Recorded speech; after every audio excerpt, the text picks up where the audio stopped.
Steve Dawson Graham Oliver from Oliver Dawson Saxon. Welcome to Finland. Oh, well, thank you. We're glad to be here. We've come to Finland quite a few times over the last 9 years. Yeah. We like it. Yeah. And with Saxon too. Yeah. Back in the 80s we came to Ula Festival first time ever. Yeah. When it was the land of the midnight sun. Yeah, it was very good times. Yeah. I guess you Finnish people like heavy metal. So they say. Somehow it seems to be that British metal bands are very popular here in Finland, like Saxon, Iron Maiden, Whitesnake, Deep Purple. What does it tell about, from British musicians and music, like, in heavy metal? What do you think? Well, I think what it is, England has got a long tradition of original music going back to the 60s. Like with the Beatles, Rolling Stones, Led Zeppelin, Deep Purple, and obviously Graham and myself was listening to those bands when we were at school. So it's like a continuation of the idea of writing a good song rather than just a meaningless riff. And I think that's where all those bands you mentioned have scored, because everybody likes a good tune. You know, that's the idea, entertainment. I think it's the same with pop music as well. England's pop songs have been, I think it's down to the songs, as Steve says, entirely. But you have to write songs that people want to listen to. Yeah. And you can't do that knowingly. You just have to take your chance and write what you believe in, like AC/DC. They just play what they feel, and it's, unfortunately, it's what everybody wants to listen to, like Back in Black. 45 million sales, And if you think about the songs that you have been writing with early 80s, there's still, people are coming to see you and singing those songs. So I guess it's kind of the same thing with the original Saxon tunes. Yes, it's like Def Leppard, and people want to hear those tunes played live. They've got an empathy with them. I think the songs mean different things to different people in different countries, Some people like Broken Heroes, some people like Wheels of Steel, and some people like Power and the Glory. And then in Spain they love Crusader, Everybody likes, it's strange, you have to try and change tack in between different countries when you're touring, and put different songs in. But you can never find the one that everybody wants. There's always somebody asks for something you've not learned, like tonight, somebody's asked for something that we haven't got in the set, but we've worked hard to try and have a balanced set of all the songs of all the albums we did in the past with me and Steve together. We're in the hands of the public.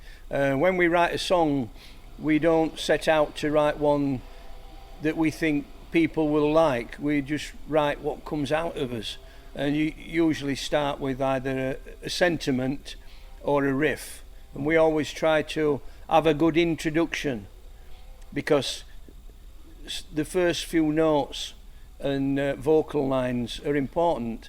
They either make it or break it.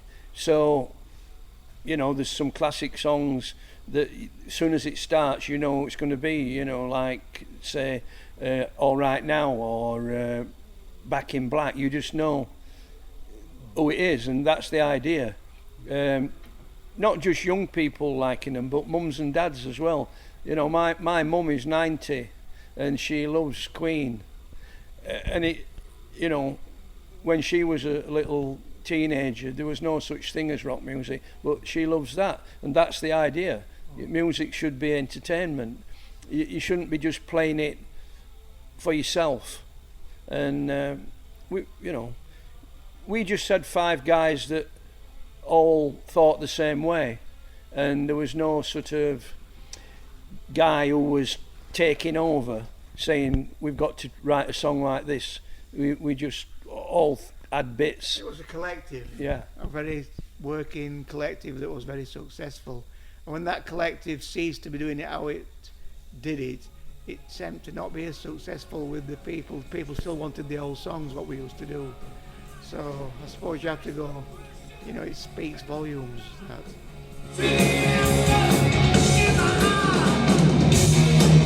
She's a rock, won't you say? No, don't break it.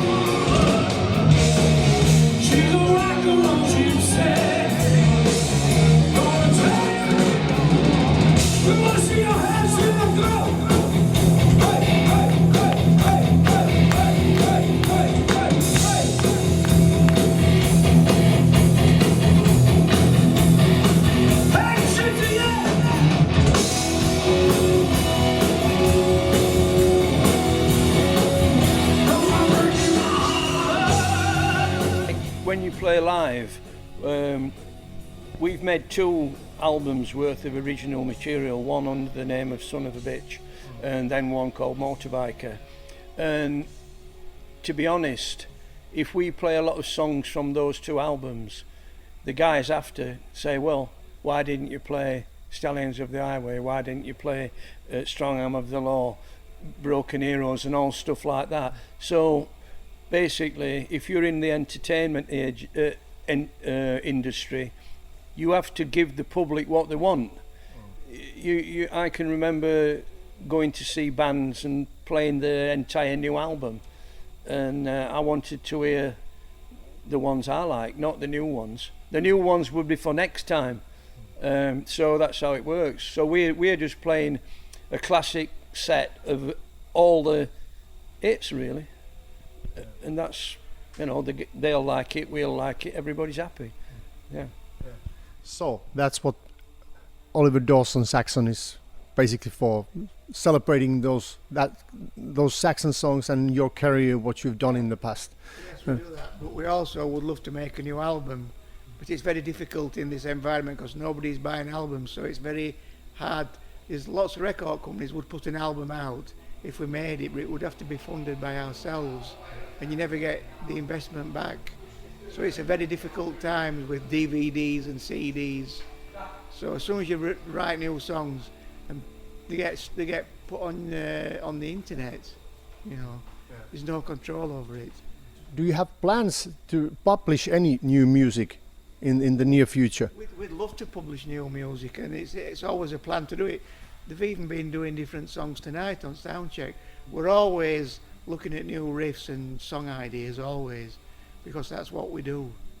We just need the opportunity to do it, which probably we will one day. In fact, we've got a project in mind that Steve mentioned about doing a compilation of the songs we've been doing over the years, but with a couple of new tunes on it as well. So, because incredibly, our version this year, we've been together 20 years. So it's kind of, you know, time to celebrate it somehow. Yeah, because we've recorded a lot of material over those 20 years. You know, a lot of people haven't heard. I mean, Victim You, which we did under the name of Son of a Bitch with Ted Bullitt singing, due to some German record company skullduggery, shall we say, it never reached its full potential, even though it got really good reviews in all the press. So that's sort of, a lot of people will have never have heard those songs. Plus there's songs from Graham's solo album, songs from my solo album that you could put onto one CD, and it'd be interesting to show the career path after the original Saxon. That sounds interesting. So we have to wait for the right time, you guys, to put the album. We want to do it now. This year. Yeah, it's something that sometimes in the music land things take a long time. I've noticed. Mainly from laziness. Is it so? Yeah, well, it can be, yeah, because you can. Well, let's say when you get more mature, you sometimes prefer the TV to the recording studio. It's easier to sit back and enjoy than to do something. Well, it's not that. It's just that it's once you start, you go very quickly. But it's the starting that's the problem. It's like Black Sabbath. You know, they spend like 2 years in recording, but a year and a half of it was in the pub drinking. So this is how it works sometimes. But I mean, seriously though, yeah, we want to do something like that, and that's like a good project, because really all the material's already there, you see. It's just a case of fitting it together, which is quite easy to do. So on this sort of circuit that we're on at the moment, you've got guys like Paul Di'Anno, Blaze Bayley, and they're just doing a similar thing to us, playing the songs that they recorded with Iron Maiden. But the people love it. you know, great crowds. So why not? You know, you can knock it. Well, some people can, but I don't see why. Music was written to be played, I believe, and people want to hear it. I mean, Joe Elliott said that his audience, I saw an interview with him, and he said all the people want to hear is their old hits. So he's quite happy to do it, like in Las Vegas when they did that gig there, you know.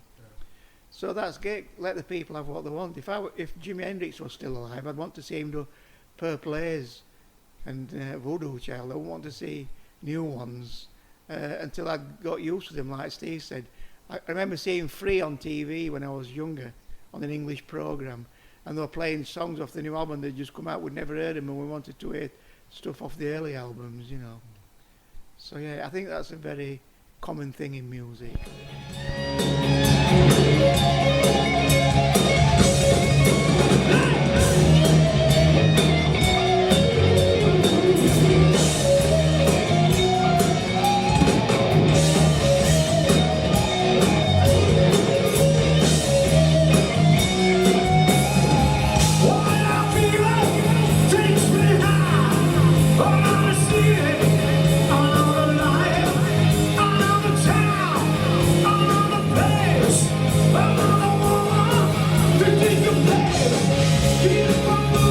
We talked about you guys visiting Finland. You've been here many times, so I'd like to know if there's any, you know, funny moments happened when you were here, you know, kind of, you know, funny memories you want to share with us. What I remember is when we did the outdoor festival in Ulla, if that's pronounced properly. Yeah.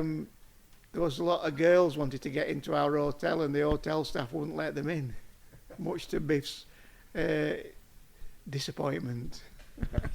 So that's some kind of negative feedback to the hotel where you stay. I'm sure times have changed now. It's a different situation now. It's a different world now. Yeah. So earlier, this is your first visit in this city, Kotka. Yeah. So earlier you were visiting brewery. How was that? Very nice. Yeah, we tried some of their brewing capabilities, and it was very strong compared to English beer, because English beer is very weak, and that beer there was very tasty. We didn't have much because it was very strong. It went straight to the head. But I've never been in a brewery before, so it was interesting. Is that a nice bonus at your profession to visit places where probably you never go to? Well, obviously, our careers took us all around the world to places that if we weren't musicians, we would have never have gone to, because, you know, I mean, we've just recently been to Japan. We're here. We've been to Spain, Portugal, Germany, Netherlands, Belgium, France. It's unbelievable. When it's happening, you don't think about it, but then when you think, oh, if your friend at home says, oh, where have you been? And you reel all these countries off, they can't believe it. Like tomorrow we'll go home, and some of the neighbours will say, oh, where have you been? And you say Finland for one day. It freaks them out, because they don't understand that you can do that. You know. It's hard work, obviously, but good.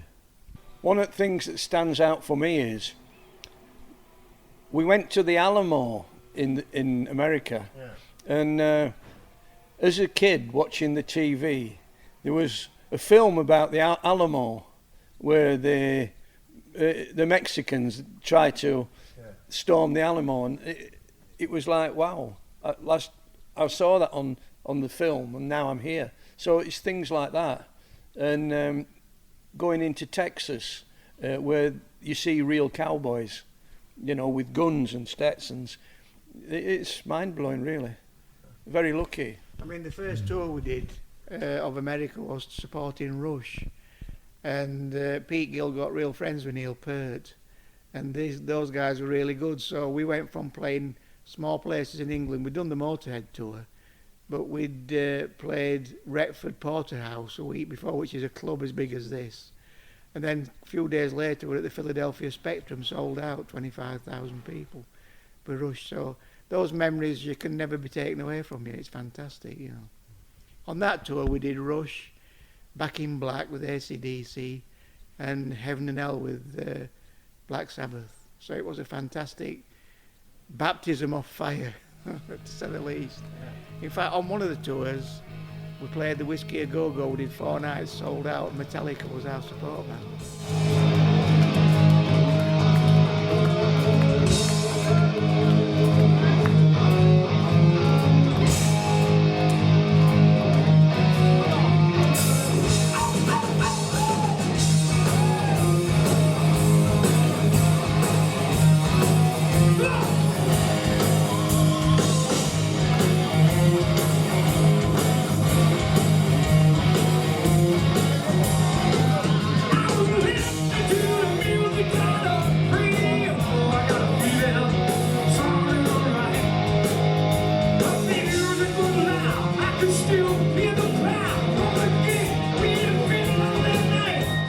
If I understood right, this is the first gig of 2020 tonight. Yeah. Second. Oh yeah, sorry, second. We played Giants of Rock last weekend at Minehead. So, how many shows do you have, like, you know, for this year booked already? Yeah, about 25 so far. But you see, we don't do tours as such. You start in February and finish in April. Our tour is all the time. Yeah. So I didn't do them all the time. Yeah, we've got things in the pipeline after those shows coming up, but it's weird in this business. You could get a phone call and say, go to Egypt. You know what I mean? It's just as odd as that. And as a musician, you just, suitcase is always full, ready to go. So, yeah, I mean... We've even got gigs in for 2021. Yeah. Festivals in Portugal, yeah, for example, yeah. So the schedule looks pretty nice. It's enough for us. Yeah. We're comfortable with it. What are the songs that you have to play every set? Or are there any songs that you definitely cannot drop out from the set? There is some we could drop out, but we'd have to replace them with likewise songs. For example, we've been doing Wheels of Steel, 747 and Denim and Leather are mainstay songs, but you could easily change 747 for Heavy Metal Thunder, or you could change 747 for Stallions of the Highway and still have a fantastic set. We've got so much to choose from, so we're very lucky in that respect. Same goes for Strong Arm of the Law. They're iconic songs that came from the 3 albums that we made that was very successful: Wheels of Steel, Strong Arm of the Law and Denim and Leather. So they're the mainstay that really we have to play a selection of those 3 albums. But we only play songs that go down well, if you understand, because there's a lot of songs that we could play that just don't work live. Yeah. They're either too complicated or they haven't got the impact. So, as I said before... Like Sailing to America, that's one that we tried back in the day when we first recorded it, and it didn't seem to translate to live. So, but it's... there's a few songs like that. Just Let Me Rock's another one. They're not powerhouse songs, they're just good songs, you know, album songs. They sound good on the album, but they don't work as a live. Well, it's not so much they don't work, it's a feeling in the band that we're not doing it, it's not coming across to the audience how we want. Yeah. I mean, it's like Susie Hold On. It's a great tune, but I don't know, I can't explain it. We are going to be trying some songs this year, and the thing is, we'll try a load and we'll see what works, especially what works with the band that we've got now, because some things will work and some things won't, you know. So we'll try. We might try Susie Hold On, we might try Stallions of the Highway, but we'll see. And the ones that work, we'll include them in the set, have a little bit of a clean sweep. Well, we see what you're going to try when we see you on stage in a couple of hours, and hopefully we'll see you again in Finland, maybe in 2021. Yeah, you might even see us again this year in Oh. 20. We come back every week if you want. If someone will pay the money, we're coming. Ladies and gentlemen, Mr. Graham Oliver, Steve Dawson from Oliver Dawson Saxon. Thank you. Ciao. Yeah. Goodbye. Keep rocking, you Finnish people.